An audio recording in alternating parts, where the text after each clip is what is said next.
ফিলিস্তিনের গাজা অভিমুখী আন্তর্জাতিক ত্রাণবাহী নৌবহর গ্লোবাল সুমুথ ফ্লোটিলা থেকে আটক হওয়া সুইডিশ অধিকারকর্মী গ্রেটা থুনবার্গের সঙ্গে দুর্ব্যবহার ও নির্যাতনের অভিযোগ উঠেছে ইসরায়েলি বাহিনীর বিরুদ্ধে। এই অভিযোগ করেছেন ওই নৌবহরে অংশ নেওয়া বেশ কয়েকজন সাংবাদিক ও অধিকারকর্মী। বন্দিদশা থেকে মুক্ত হয়ে গতকাল ইস্তাম্বুলে ফেরেন তুরস্কের সাংবাদিক এরসিন সেলিকো। স্থানীয় সংবাদ মাধ্যমকে এরসিন বলেন, গ্রেটা থুনবার্গকে নির্যাতন করেছে ইসরায়েলি বাহিনী, মাটির উপর টেনে হিঁচড়ে নিয়ে গেছে এবং ইসরায়েলি পতাকায় চুমু খেতে বাধ্য করেছে।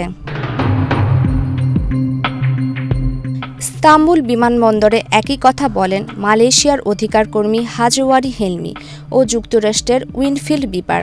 তাদের ভাষ্য মতে থুনবার্গকে ধাক্কা দিয়ে তার গায়ে জোর করে ইসরায়েলি পতাকা মুড়িয়ে দেওয়া হয়েছে। ওদের স্বপ্ন পূরণে পাশে থাকতে পেরে আমরা গর্বিত। হেলমি বলেন, আমাদের সঙ্গে পশুর মতো আচরণ করা হয়েছে, পানি, খাবার, ওষুধ কিছুই দেওয়া হয়নি।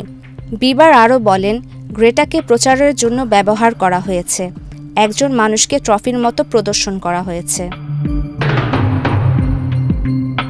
আটক ব্যক্তিদের মধ্যে ১৩৭ জনকে গতকাল ইস্তাম্বুলে ফেরত পাঠানো হয়েছে। তাদের মধ্যে ৩৬ জন তুরস্কের নাগরিক, অন্যরা যুক্তরাষ্ট্র, Italy, Malaysia, Kuwait, Switzerland, Tunisia, Libya, Jordan সহ বিভিন্ন দেশের অধিকারকর্মী। অধিকারকর্মীদের অভিযোগ, তাদের হাত বেঁধে ঘণ্টার পর ঘণ্টা হাঁটু করে বসিয়ে রাখা হয়েছিল, পানি বা ওষুধ দেওয়া হয়নি, এমনকি শৌচাগারেও যেতে দেওয়া হয়নি। ইকবাল গুরপিনার জানান, ৩ দিন ধরে খাবার দেওয়া হয়নি, বাধ্য হয়ে শৌচাগারের পানি খেতে হয়েছে। ভীষণ গরমে তারা রীতিমতো ঝলসে গেছেন। তবে এসব অভিযোগ সম্পূর্ণ মিথ্যা বলে প্রত্যাখ্যান করেছে ইসরায়েলের পররাষ্ট্র মন্ত্রণালয়। তাদের দাবি, আটক সবার আইনগত অধিকার নিশ্চিত করা হয়েছিল। এই ঘটনার পর আন্তর্জাতিক মহলে ইসরায়েলের সমালোচনা আরও তীব্র হয়েছে। মানবাধিকার সংগঠনগুলো বলছে, এই আচরণ প্রমাণ করেছে ইসরায়েলি দমননীতি কতটা নির্মম।